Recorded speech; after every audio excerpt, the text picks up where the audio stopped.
Hello everyone and welcome to my channel. I am a natural hair enthusiast and I wanted to create a space where I can discuss all things natural hair. Here I'm going to talk about the joys, the struggles and the misconceptions about natural hair, including hair dysmorphia, confidence and embracing your unique texture.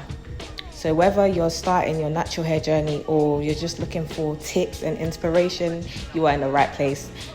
Hit the subscribe button and join me every single week and we will celebrate natural hair in all its beauty. Let's go.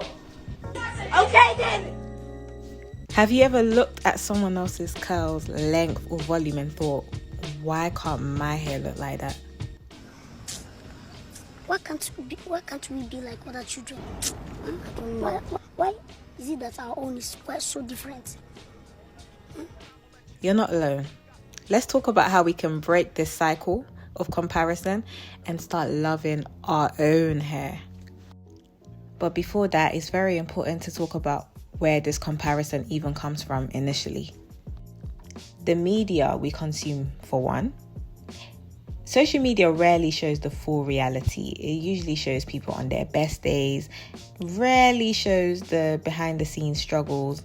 No one really shows their struggles. People show their success. People show the things that do go right for the most part.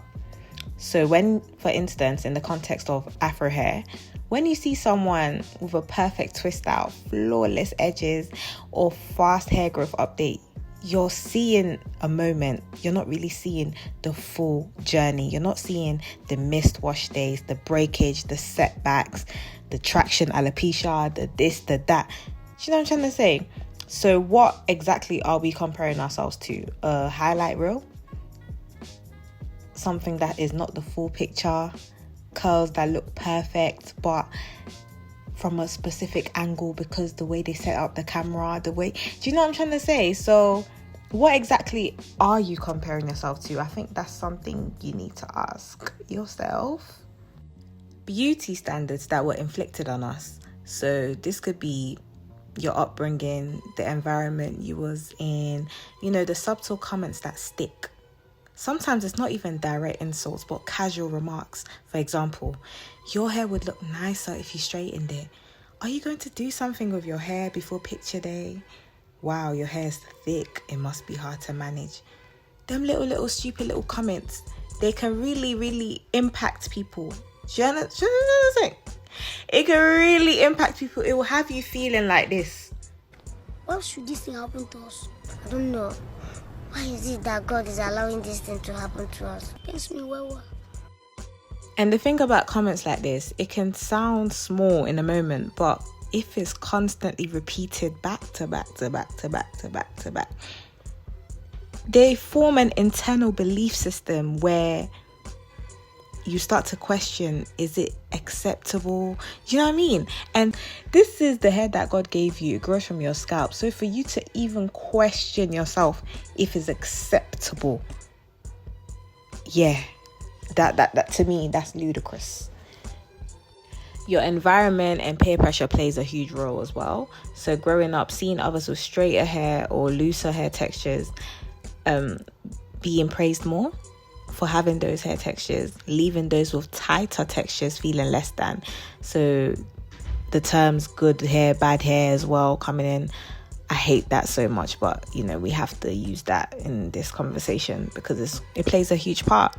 So terms like good hair, bad hair to describe people's hair texture.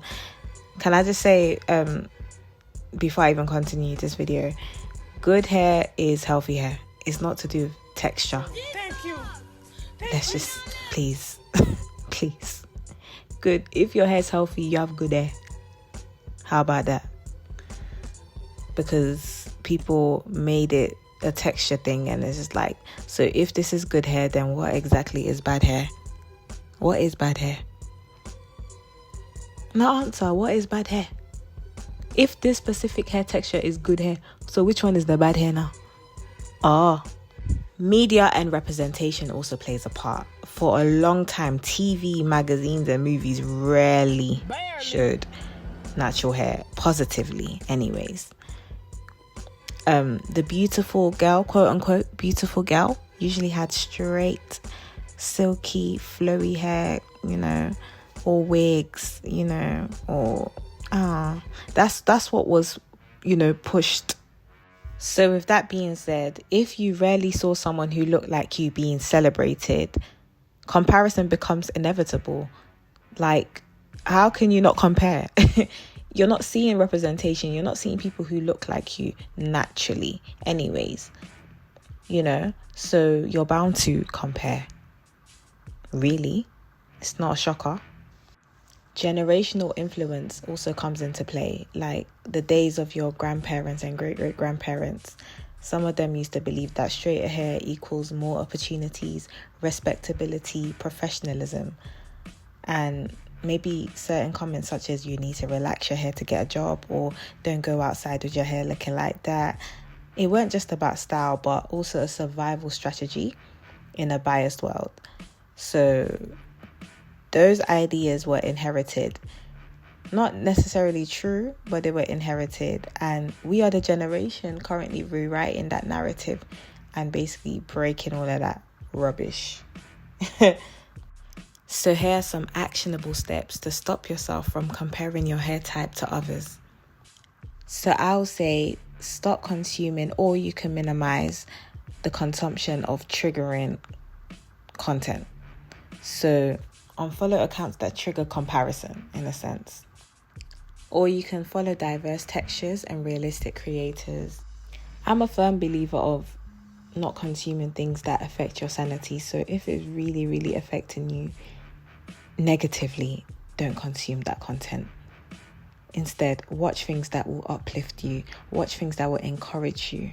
Don't watch things that is going to make you feel insecure. It's not really helping you, is it? So just follow more natural hair content creators. Watch more content creators who have your hair type. Those things will be more helpful to you than watching somebody who looks nothing like you. You're going to compare, no? Or am I wrong? Also, understanding that another woman's beauty doesn't take away from your own. Thank you. Understanding that we are all, as cliche as it sounds, we are all beautiful in our own way. Literally, like, there's so many beautiful women out there, who are beautiful in their own right. Just because you don't look a specific way, or you don't look like that, that doesn't take away from your beauty. That's the point I'm trying to make it. Just because your hair type is not like this, maybe you have fine Afro hair and this other person has thick Afro hair, that doesn't mean they're more beautiful or they're less. None of that. Anyway, when it comes to the topic of beauty, I don't really like to get into all of that. Why? Because it's subjective anyways. So it's in the eye of the beholder. So who am I to tell you what's beautiful or what's not? But you need to understand that just because someone's hair texture is beautiful, that doesn't mean yours isn't. Just because this looks good doesn't mean yours looks bad. That's the point. You need to choose care over comparison. So instead of comparing your hair type to others, look to see how you can improve the health of your hair. Because to be fair, it's health over everything when it comes to natural hair. Once your hair is healthy, everything else follows. That's how it goes. Once your hair is healthy, everything else follows. But focus on how you can improve the health of your hair. If your hair is damaged, how can you start over again? If you need to do the big chop, go ahead. If you need to transition, do that. I'm trying to say, work on your own hair before you compare it to someone else's hair.